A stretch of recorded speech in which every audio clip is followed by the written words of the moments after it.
war crimes and ethnic cleansing.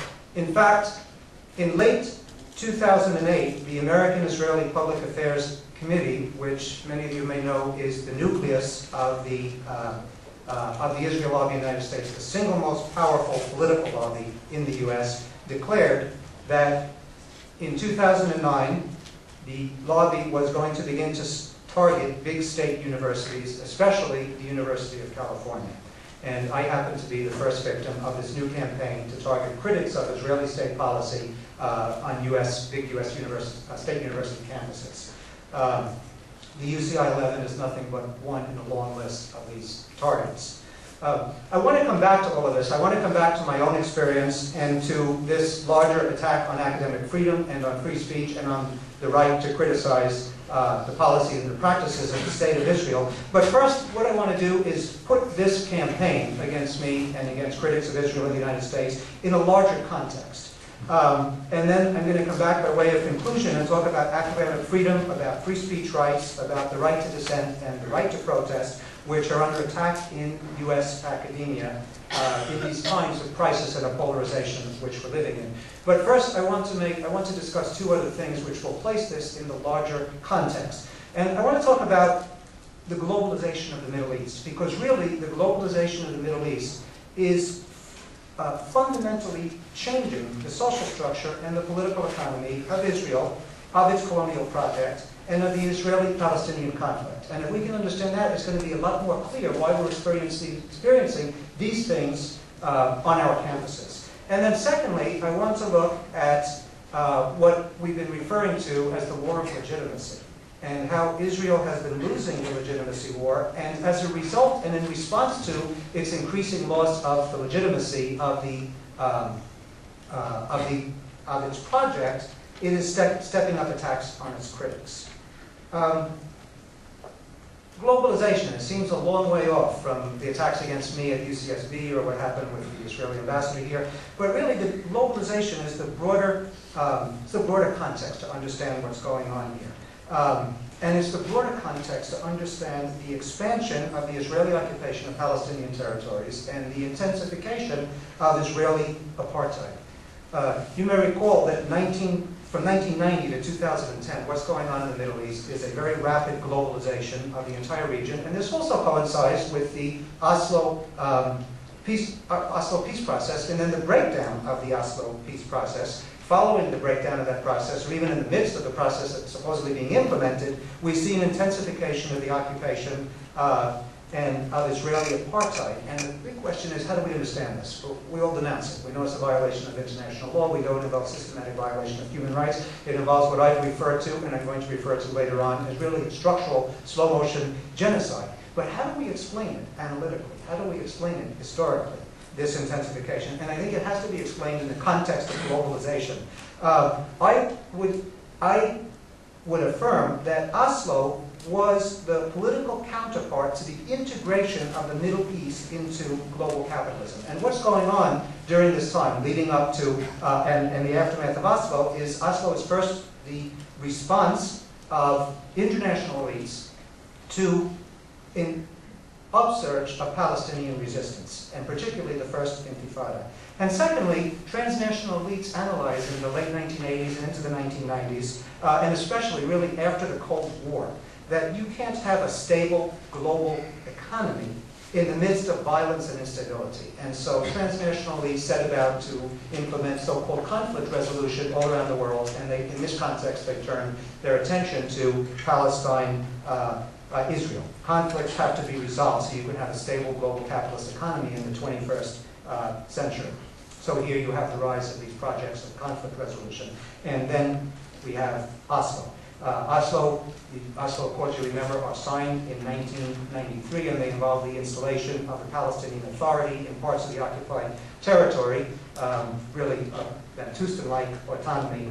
And then you have supposedly we are supposed to have a 5-year interim period from 1993 to 1998 in which the so-called final status issues are going to be negotiated. Refugees, the status of Jerusalem, full Israeli withdrawal from the occupied territories, water rights, the final borders, and so forth. But here's the incredible irony here. during this Oslo period, which is supposed to be the implementation of a peace accord and then the deepening of a peace process, which will lead to a two-state solution from 1991 to 2003, you actually have an intensification of the Israeli occupation, a tremendous intensification. So why does the peace process then break down, and why does the occupation intensify? Well, I would give you three reasons. First, the Oslo Accords to begin with were too limited.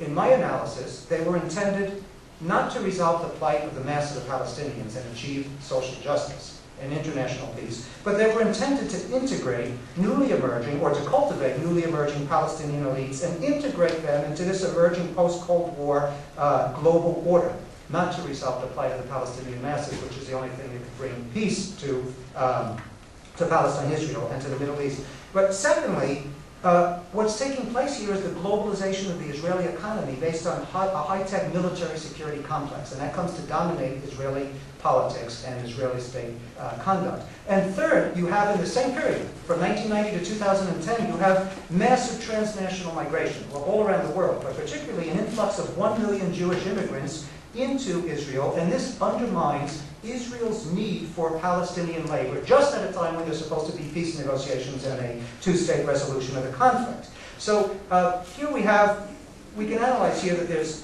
first a classical colonial situation. And what's the classical colonial situation? Well, there's the theft of land, and there's the theft of resources, and then the colonized population, their labor is then used by the colonizers as cheap labor, as servile labor.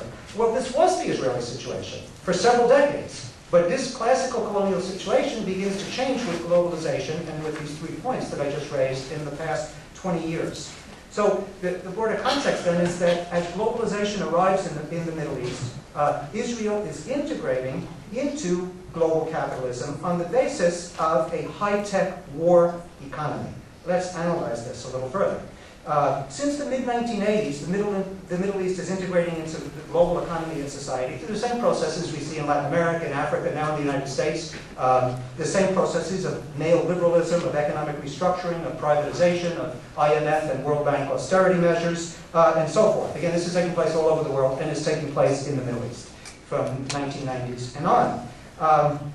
And this goes up together with grassroots democratization pressures all around the world, pressures from below for democratization of society, including massive pressures in Palestine for democratization, which means an end of Israeli occupation and the creation of a Palestinian, fully independent, sovereign Palestinian state. So what's going on as part of this integration is that you have the globalization of the Israeli economy. You first have in the 1980s and the 1990s, the Israeli economy moves from a traditional pre-globalization economy to a computer and information technology-based high-tech telecommunications, web technology type of economy. Tel Aviv and Haifa now become Middle Eastern outposts of Silicon Valley.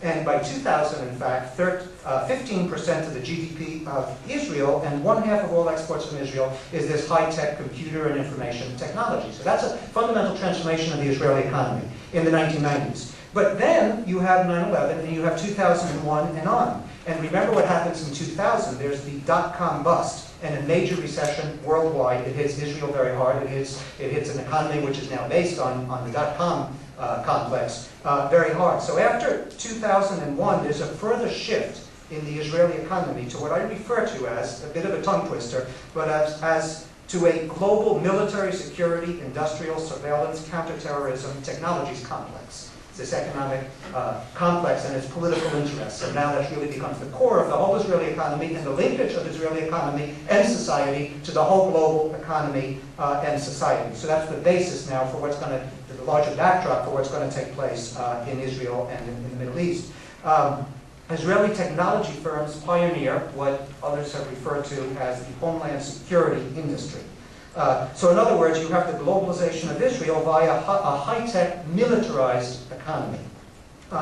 The Israeli Export Institute estimates that there was, in 2007, 350 Israeli corporations dedicated to security, intelligence, and social control systems products, and supplying that to the global economy, exporting that all around the world. So I want to quote here from Noemi Klein, from her most recent book, Shock Doctrine. She writes in this regard, analyzing this really militarized basis of the Israeli economy. She writes, Israel's exports and counterterrorism